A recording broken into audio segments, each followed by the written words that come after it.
you because I just got it's been crazy. I apologize. I get Uh, it. yeah, in the midst of us being running around to check out something else, they said, "Oh, you got to do this first."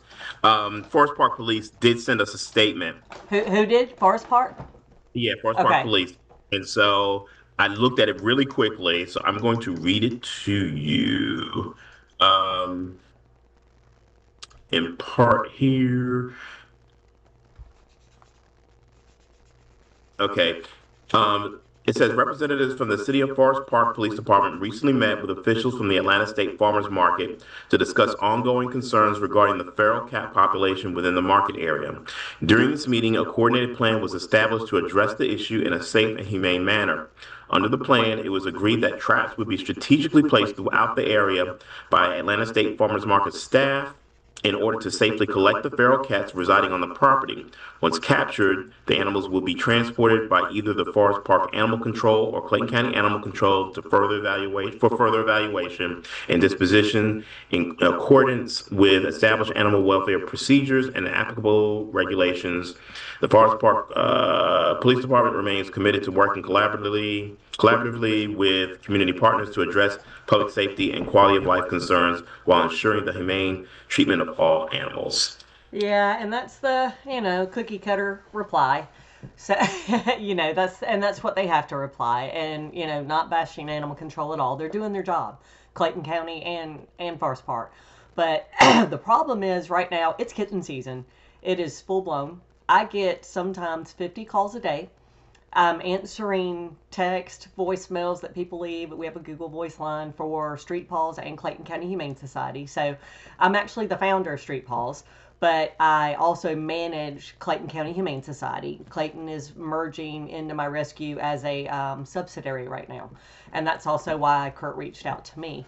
I've worked on a 50 cat relocation project before, and it took me a year to complete that project just with a very small team. It's very hard to find a place for a feral cat to go. In the middle of kitten season, every shelter is overfull right now just with babies that are going to be lucky to find a home. So when we bring in a mom and a litter of 5 kittens, we might get a few of those kittens adopted, and then we get stuck with mom or 2 or 3 of the babies for years that just live in our shelter until somebody comes to get a home because, cats are everywhere. They're awesome though. I love cats. But a feral is hard, and I'm very passionate about ferals. That's actually where the name Street Paws came from. We started on the streets, helping these cats in these communities. And I love what Kurt is doing over at Tri-City Kitties. He's an awesome group. But you figure they reached out to him from the farmer's market. He spent at least $2,500 probably trapping these cats for something they requested. And then they come back and say it's a problem, they can't be here. So when these animals end up in animal control and all the rescues are full, these type of cats need a barn home. Um, that process is very lengthy as well. You can't just take a cat and just move it and let it loose on another property. It very likely will not survive. So Let what me I've so done is we get these big 4x4 cages, and they have to live in these for like 2+ weeks just to hopefully successfully relocate them. And you have to have someone willing to put them on their property, feed and water them, and give them shelter.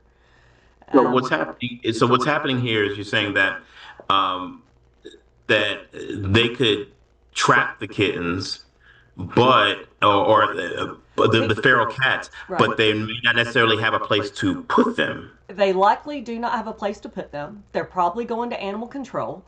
A feral cat is going to be terrified. They're going to be hard to handle. Even in the trap alone, they get injured just running, back and forth. They smash their faces in there, they bloody them up. So you're going to take them, put them in a cage where they can't even be handled easily. They're going to be terrified, um, potentially exposed to whatever could be going on in an animal control. It's just the nature of what we do. They could get some type of upper respiratory where they're safe on the streets. Now they may not be, depending on what has happened in that shelter prior. If it's airborne and they got another sick cat somewhere in there, they could still get sick too. So the problem You is tell me though is that, having a place for them to go, and if they don't have a place, and these partners, and I'm one of the partners they emailed. They sent me the email to my mhm. group, but the thing is, I don't really have a place for them to go. I have Street Paws. We're down in Locust Grove. I am right off a very busy road. It's Highway 42.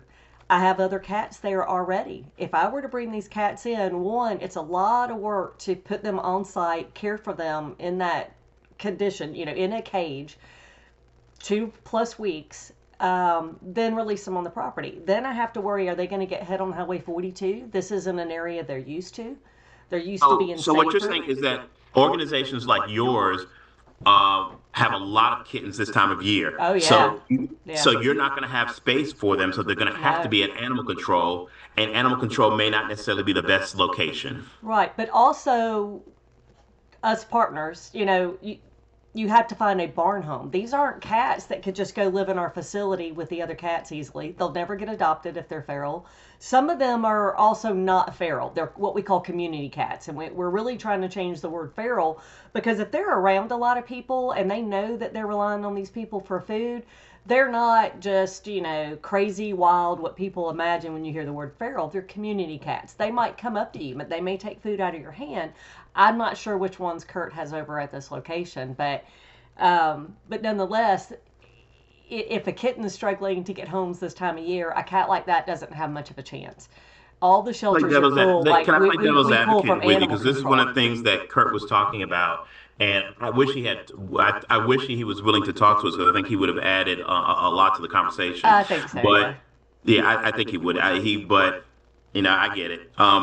The how do I want to put it? The He was concerned that they may also be killing cats. And when I talked to animal control, they said they've only had one. And in fact, they animal control says they've only housed one cat, and that cat had to be put down, euthanized because it was in poor condition.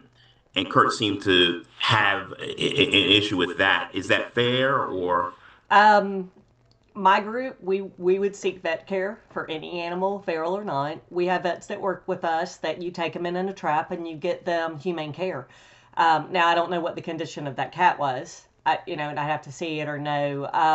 I work with cats with FELV, which is basically leukemia, FIV.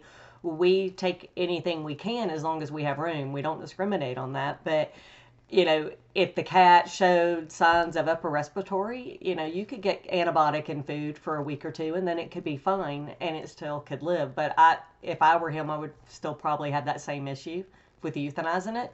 But again, I don't know in that situation what was going on with that particular cat. Kurt didn't tell me on that one. And also, how bad is the situation there? We went out there and we saw two cats. So it's not like they're all over the place. Well, during the day, maybe not, but at night they might be, or in the evening. Cats, they're nocturnal. So if you go over there, say 5 p.m., you might start seeing them. 3 a.m., you would probably see a lot more.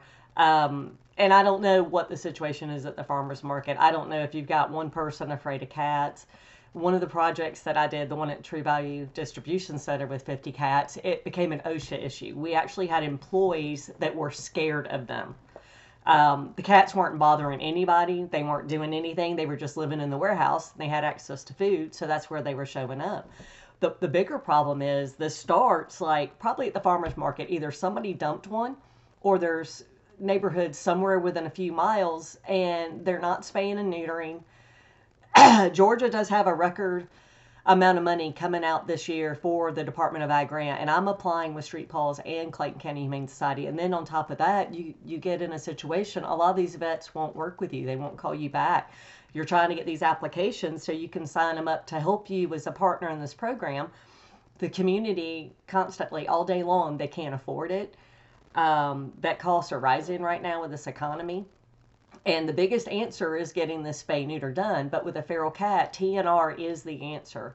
And and if the cats aren't really bothering anybody, I'm not sure what's causing this issue at the farmer's market right now. Very much. That was perfect. That was perfect. I appreciate your time. Okay, well, thank you. I know. Take care. Have a good weekend. All right, you too. Bye. I know. The recording has stopped.